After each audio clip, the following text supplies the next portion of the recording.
Lead in, this is why I wanted to talk to you all here this morning too.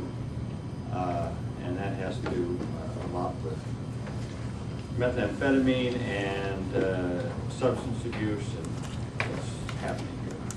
I've been involved in this for a long time, as many of you have been. And what's happening here is just incredible. Meth is, as you know, one of the most deadly and addictive and rapidly spreading drugs in our state's history. It's leaving a terrible path, a wake of human and financial and environmental destruction. I've often said that meth is a double scourge. It's a public safety crisis, but it's also a public health crisis also. Iowa, I'm proud to say, has led the nation with tough new anti-meth laws, aggressive enforcement. At the federal level, I worked to pass the Combat Meth Act, secure funding for anti-meth task forces, and one other thing maybe unique to Iowa and the Midwest, locking up anhydrous ammonia tanks around the state. I looked around and think, well, we've had some success. I've told by law enforcement that we've reduced the number of meth labs in Iowa by more than 80%. But meth is still coming in from outside the state. What again is becoming clear to me is that we have not been aggressive enough in preventing it in the first place, preventing meth addiction in the first place, and in providing treatment to help addicts break their dependency. I think prevention and treatment are the keys to stopping this epidemic. We're falling short. There are about 22 million Americans in need of treatment for substance addiction. Less than 3 million are able to get it. I've introduced another bill along this line to try to move in that direction, the Methamphetamine Abuse Treatment and Prevention Act, to step up efforts to prevent meth addiction, provide more treatment options. On the prevention side, it would provide grants to schools and communities for meth prevention programs, creates a telephone helpline, online parent resource center, provide life support as well as finding intervention and treatment resources. It also takes a comprehensive approach to treatment. We know that with proper treatment, meth addicts can recover and live productive lives. And I might just say that I think Sheriff Anderson has had a program here in Des Moines. Maybe they'll talk about it, maybe all of you know about it. And this has been going on for 3 years, maybe? 4 years now. And the more we look at it, more I think he's got the right formulation.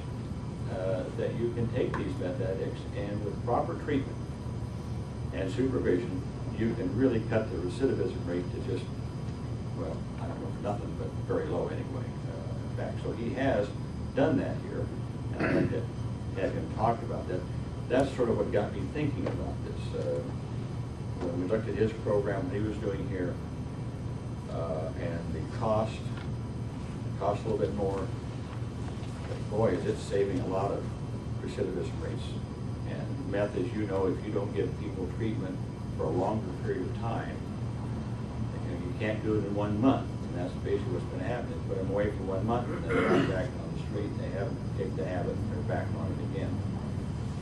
So that, watching what Sheriff Anderson had done here, got me thinking about this and how we really need to focus more on how we have proper treatment. So both prevention, but the treatment aspect.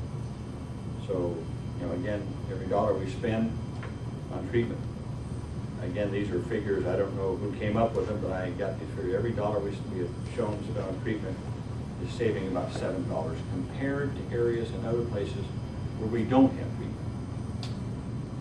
$7 because it's cutting down on reduced crime, incarceration, which costs us all a lot of money, and healthcare costs. So again, it would bill would promote a range of treatment programs, boost services to help recovering addicts make the transition from treatment into the community, housing assistance, help finding work, mental health services, which a lot of people really need help with. So again, all of the things that were critical to long-term abstinence and recovery. So that's sort of where I'm starting from. And I wanted to assemble this group this morning. Do you all know each other? I went around and said hi to everybody, but maybe you all don't know each other. And maybe one of the first things we have to do is just go around and say who you are and what you do. Does that make sense? Sure. You're up, Roger Balls. All right. All right.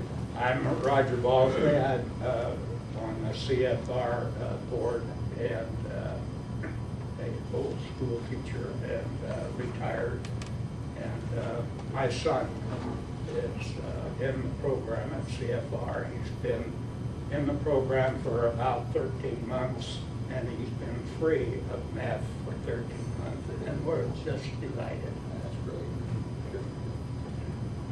Paul Fitzgerald, Sheriff in Story County, Iowa. We've had a program now in our 5th year where we have a counselor from Community and Family Resources, where this counselor works in our jail and works with those individuals who come in that have an addictions problem, and start working with them right away instead of waiting until they get out. Hopefully they will go and get involved in a center after their release. But they're already involved and they're just referred out as soon as they do become released. Similar to what Dennis is doing here? We have a lot of things that are similar. Denny has definitely the premier program, and a lot of us are watching it and hoping to emulate that.